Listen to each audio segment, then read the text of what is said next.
दोस्तों आदाब, नमस्कार, गुड इवनिंग। मेरा नाम है इमरान और हाजिर हूँ एक बार फिर सच्ची कहानी को लेकर, एक नई लव स्टोरी को लेकर। दोस्तों अगर आप चैनल पर नए हैं तो चैनल को सब्सक्राइब जरूर करें, वीडियो को लाइक करें। अगर आप अपनी कोई राय, कोई सुझाव हमें देना चाहते हैं तो कमेंट बॉक्स में जाकर अपनी राय, अपना सुझाव जरूर दें। आज हम आपको जो कहानी सुनाने जा रहे हैं, ये कहानी है ट्रेन में हुए एक प्यार की कहानी। दोस्तों एक ट्रेन जो दिल्ली से कोलकाता जा रही होती है और इसी ट्रेन के स्लीपर कोच में एक लड़का सफ़र कर रहा होता है जिसका नाम राहुल होता है। अब जैसे ही ट्रेन दिल्ली के रेलवे स्टेशन से निकलती है तो निकलने से कुछ देर पहले ट्रेन के स्लीपर कोच में खूबसूरत सी लड़की कदम रखती है। अब जैसे ही लड़की कदम रखती है तो और बाथरूम के बराबर में एक कोने में लगकर बैठ जाती है। लड़की काफ़ी डरी हुई और घबराई हुई लग रही होती है। लड़की की आंखों से लगातार आंसू टपक रहे होते हैं। लड़की बार बार इधर उधर देख रही होती है, मानो उसे किसी बात का डर सता रहा हो।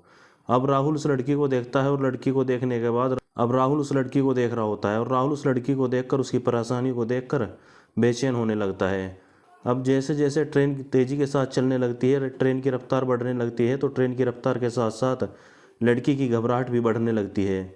और कुछ देर के बाद जैसे ही ट्रेन के स्लीपर कोच में टीटी आता है और टीटी टिकट चेक करता है, और जब उस लड़की के पास टिकट चेक करने के लिए जाता है तो वह लड़की टिकट दिखाने के बजाय रोने लगती है और इधर उधर देखने लगती है और टीटी से कहती है कि साहब, मेरे पास जनरल कोच का टिकट है, लेकिन मैं जनरल कोच में ज़्यादा भीड़ भाड़ होने के कारण चढ़ नहीं पाई और स्लीपर कोच में आकर बैठ गई हूँ।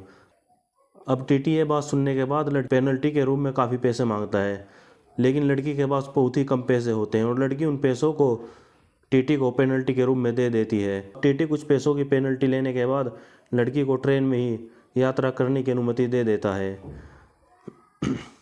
राहुल राहुल अपनी सीट पर बैठा हुआ ये सब देख रहा होता है और वो लड़की की परेशानी को देखकर, लड़की की घबराहट को देखकर मन ही मन परेशान और बेचैन होने लगता है।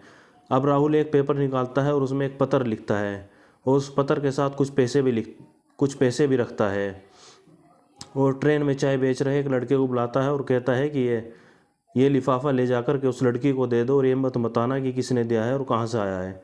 अब जैसे ही चाय वाला उस लिफाफे को लेकर उस लड़की के पास पहुंचता है और लड़की की तरफ उस लिफाफे को बढ़ाता है तो लड़की उधर उधर देखने लगती है, सोचने लगती है कि आखिर इतनी रात को कौन परेशान कर रहा है।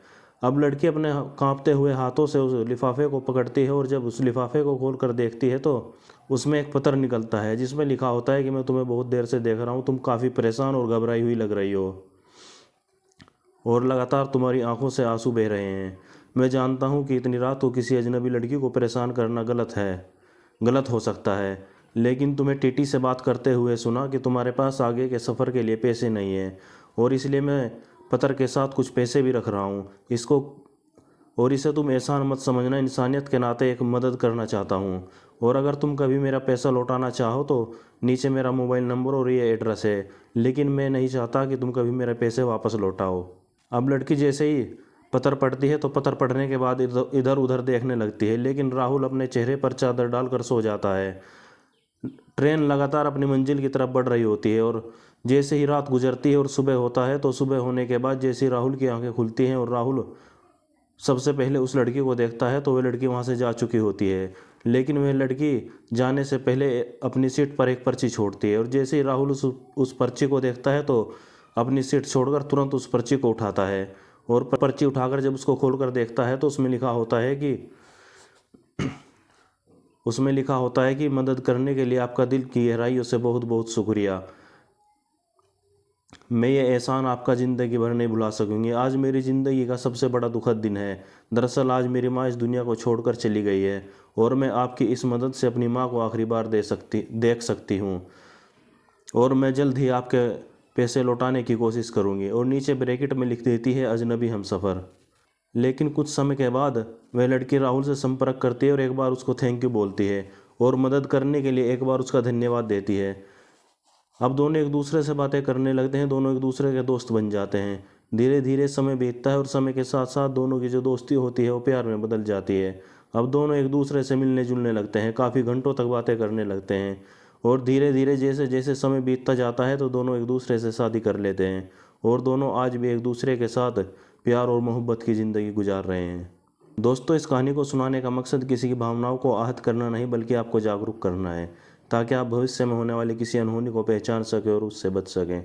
दोस्तों फिर मिलते हैं एक नई कहानी के साथ, एक नए एपिसोड के साथ।